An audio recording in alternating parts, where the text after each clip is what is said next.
नमस्कार, knocking-news.com में आपका स्वागत है। मैं हूं गिरिजेश वशिष्ठ।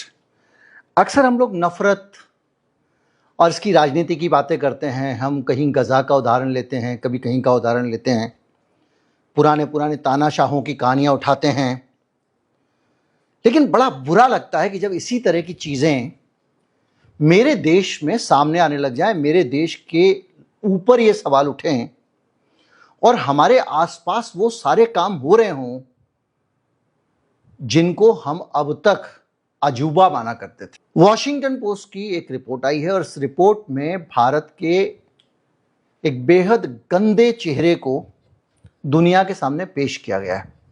वॉशिंगटन पोस्ट में छपने का मतलब यह है कि सिर्फ अमेरिका नहीं, पूरी दुनिया के जो प्रबुद्ध लोग हैं उन तक ये बात पहुंचना और ये जानकारी सामने आना जो वॉशिंगटन पोस्ट की इन्वेस्टिगेशन में मेरे देश के खिलाफ, मैं कभी सोच नहीं सकता था कि मेरे देश के खिलाफ इतनी बड़ी और गंभीर बातें आ सकती हैं।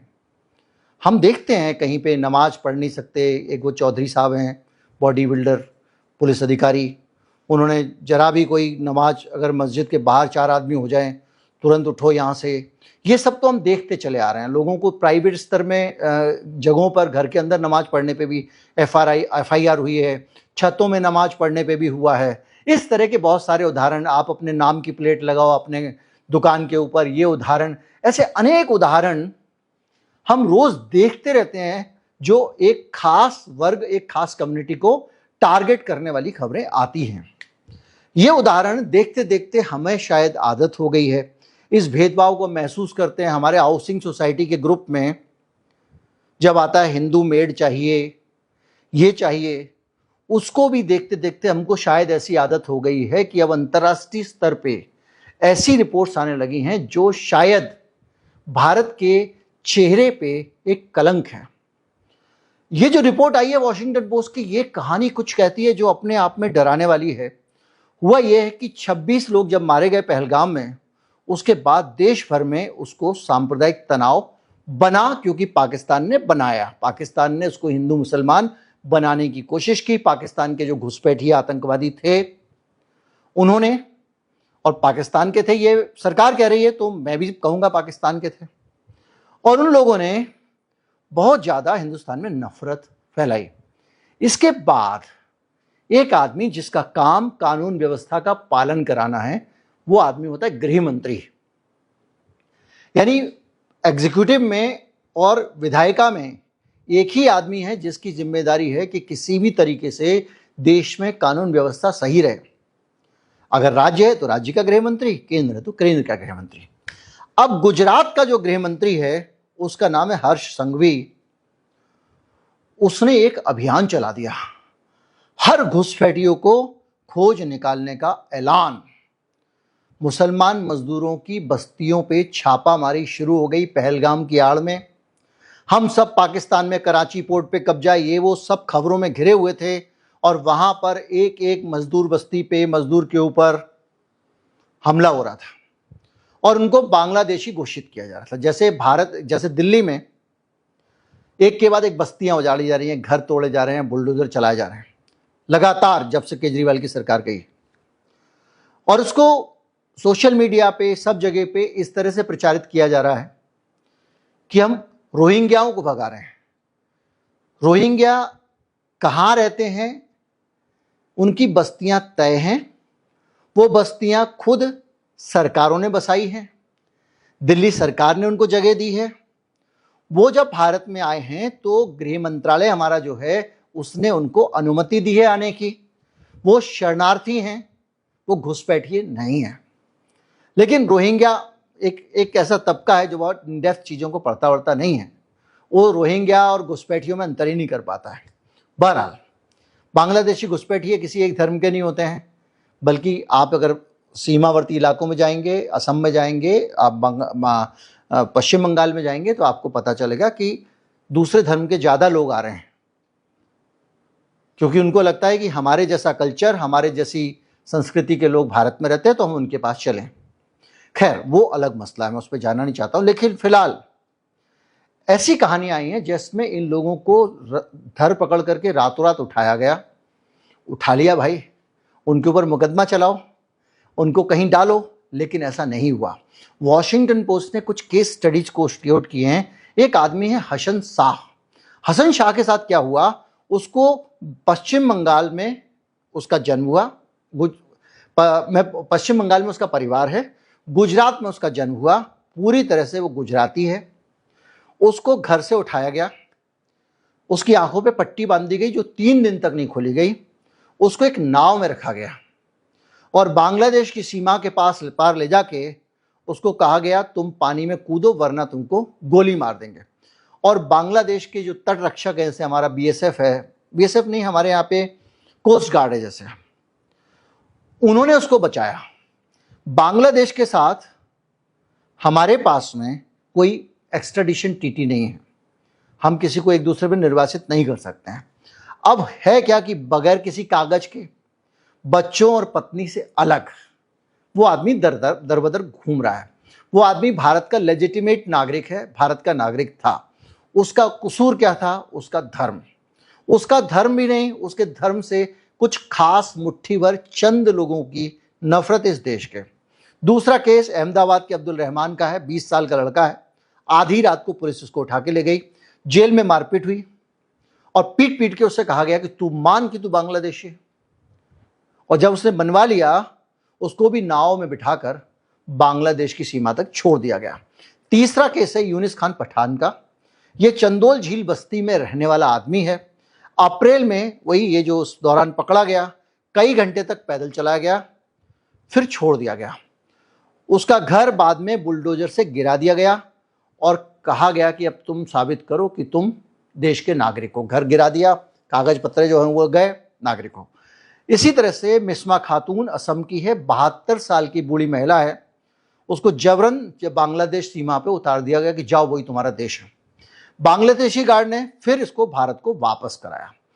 कानून और मानवाधिकार पे इस पे भारत को लेकर एक बड़ा सवाल खड़ा हो गया। अब आप सोचिए, ये वो लोग हैं जो भारत के नागरिक हैं और भारत सरकार ने इनको भारत का नागरिक मान के बांग्लादेश से वापस लिया। तो अब एक बात बताइए, इस देश में किसी व्यक्ति को अगर आप गायब कर दे रहे हो रातों रात उठा के, ये सिर्फ निर्वासन नहीं है, ये गायब कर देने का काम मामला है।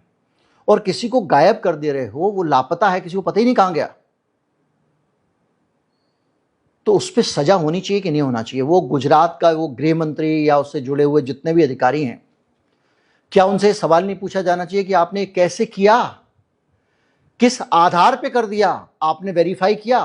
अब तो हिंदुस्तान का नागरिकता पे भी हर आदमी की सवाल उठ रहा है। पहले कहते थे पाकिस्तान चले जाओ, यहां चले जाओ, वहां चले जाओ, अब तो नागरिकता का सबूत मांगने लग गए हैं हर आदमी से। लाओ तुम नागरिक हो तो बताओ। अब तो चुनाव आयोग ये काम कर रहा है बिहार में। ये जो सीन है, ये अपने आप में भारत के खिलाफ बहुत बड़ी खतरनाक चीजें हमारे सिर पे डाल रहा है। अभी इसके अलावा अंतर्राष्ट्रीय कानून और मानवाधिकार सिद्धांतों का उल्लंघन है। मोहसिन आलम भट्ट जो है Queen Mary University of London के, ये कह रहे हैं ये सिविल राइट्स का उल्लंघन नहीं है बल्कि अंतर्राष्ट्रीय कानून का खुला उल्लंघन है। और रूबादे शाहिद अटलांटिक काउंसिल, ये वॉशिंगटन पोस्ट ने इनके कोर्स छापे हैं। मैं सिर्फ वो स्टोरी आपको बता रहा हूं, ये एक समूह को गायब करने जैसा है। अब बांग्लादेश ने इस पर कैसे रिएक्ट किया, आप समझिए। अब आप कहेंगे बांग्लादेश वाले हमारे हिंदुओं के साथ ऐसा करें, तो भाई तुम्हारे हिंदुओं के साथ बांग्लादेश में जो हो रहा है, एक तो वो कितना बढ़ा चढ़ा के बताया गया, ये मैं आपको स्टोरी में सबूत के साथ दे चुका हूं। कहीं रेस्टोरेंट में आग लगी थी 2 साल पहले और बोल दिया देखो हिंदुओं के घर में आग लगा दी है, मंदिर में आग लगा दी है। ये खूब हुआ है, मैंने डिटेल से 20-30 केस स्टडी डाल के वो वीडियो बनाया था। खैर, 1880 लोग बाकायदा बांग्लादेश भेजे गए 7 मई से 3 जुलाई के बीच में, इसी तरह से जबरदस्ती। बांग्लादेश ने इस मसले को उठाया और हार के भारत सरकार को 110 लोगों को वापस लेना पड़ गया, क्योंकि वो अपने सबूत बचाने में कामयाब हो गए थे कि वो भारतीय हैं। तो भारत सरकार को वापस लेना पड़ा। अब कितनी बड़ी बेइज्जती की बात है कि 110 में तो एक आदमी भी हो अगर जो भारत का नागरिक हो, उसको आप जबरदस्ती दूसरे देश में घुसा के आ जाओगे। और 110 लोगों को आपने भेज दिया। पाकिस्तान, वो तो पाकिस्तान होता तो उनको भी बंद कर दिया जेल में, बोलते ये तो जासूसी का आरोप है हमारे ऊपर, घुसा दिए अपने लोग। ये वॉशिंगटन पोस्ट में जब ये छपता है ना, तो ये अपने आप में बड़ी खतरनाक स्थिति है। खास तौर पे बीजेपी का जहां राज है, गुजरात और असम, वहां को लेकर यह रिपोर्ट ज्यादा बड़ी है। और इस रिपोर्ट में सिर्फ भारत के नेताओं और भारत के प्रशासन पे सवाल नहीं उठाया गया है, भारत के न्यायालयों पे और भारत के मीडिया पे भी गंभीर सवाल उठाए गए हैं कि कम से कम इनका काम था इस सब पे नजर रखना, रोकना, लेकिन ये भी उसी के शामिल हो गए हैं। गुजरात हाई कोर्ट, अब गुजरात की अदालतों पे तो आप राहुल गांधी के केस में भी सवाल उठा था। दुर्भाग्य से अदालतों की नीयत पे कभी सवाल नहीं उठना चाहिए। अदालत की किसी भी चीज पे सवाल उठ जाए, उसका फैसला गलत है इस पे बात हो जाए, लेकिन उसकी नीयत ठीक नहीं है, ये सवाल अपने आप में बहुत बुरा है और किसी भी देश के लोकतंत्र के लिए बुरा है। अगर हमारा अदालतों पे भरोसा कमजोर हो जाएगा तो बचा क्या। लेकिन वॉशिंगटन पोस्ट कहता है कि सुरक्षा के नाम पे हाईकोर्ट ने कह दिया, राष्ट्रीय सुरक्षा के नाम पे इजाजत दे दी बाकायदा गुजरात हाईकोर्ट ने, और कहा तुम बस्तियों पे बुलडोजर चला सकते हो, उड़ा दो। अब वॉशिंगटन पोस्ट ने यह सवाल उठा दिया, अमेरिका का एक बड़ा अखबार, टॉप के अखबारों में से एक, कि भाई, और ये अपने आप में एक, आप किसी भी व्यक्ति को, चाहे वो कम्युनिटी के नाम पे हो, चाहे वो क्लास के नाम पे हो, चाहे वो शहर के नाम पे हो, जात के नाम पे हो, एक साथ सिर्फ सारा सुरक्षा का खतरा एक खास तरह के लोगों के जरिए ही है कि आपको अदालत ने इजाजत दी और मीडिया के सामने इन लोगों का मार्च कराया गया। देखो ये लोग जो हैं, इनको हम ये कर रहे हैं, वो कर रहे हैं। और नेशनल मीडिया कह रहा था सबसे बड़ी खबर, देखो बांग्लादेशियों को भेज दिया गया। किसी भी व्यक्ति ने ये भी इन्वेस्टिगेट करने की कोशिश नहीं की और ये भी कहने की कोशिश नहीं की कि प्रशासन का दावा है कि ये बांग्लादेशी हैं। ये बांग्लादेशी हैं या नहीं, इसकी जांच करने की कोशिश भी नहीं की, घुसपैठियों को बाहर निकाला। ये मीडिया रोज कर रहा है हमारा, और ये सब उस देश में हो रहा है। उस देश की सरकार पे ये आरोप लग रहे हैं जो एक बेहतरीन लोकतंत्र माना जाता था, जो समावेशी सरकार मानी जाती थी, जिसका प्रधानमंत्री सबका साथ सबका विकास का नारा देके यहां पे सरकार में आया। वहां की स्थितियां बहुत सारे देशों से भी खराब है। और ये अपने आप में, जब वॉशिंगटन पोस्ट कहता है ये बात, तो और बुरा लगता है। उम्मीद करता हूं वीडियो आपको समझने में मदद की होगी और इसके जरिए आप जान पाए होंगे कि हम उस जमात में, उस लिस्ट में शामिल हो गए हैं जो किसी भी तरह के मानव, हम बगल में म्यांमार को क्या कोसते हैं भाई, हमारे अपने यहाँ पे ये होने लग गया। ये हमने श्रीलंका में किस तरह से हिंदुओं के ऊपर हुआ था, तमिलों के ऊपर, कितनी पुरानी बात तो है नहीं। वही सब जब यहां होने लगे और ये हम अपने देश के बारे में सुनने लगे, तो लगता है किस दौर में हम आ गए हैं और हमारे आसपास क्या घट रहा है। और ये भयावह है, क्योंकि ये बढ़ता गया तो हमारे देश की जितनी विकास, प्रगति, ये सब चीज़ की बातें हम करते हैं, ये खत्म हो जाएंगी। सिर्फ हम आपस में लड़ी रहे होंगे। गृह युद्ध जैसे बड़े शब्दों का इस्तेमाल करना मैं चाहता नहीं। नमस्कार, जय हिंद।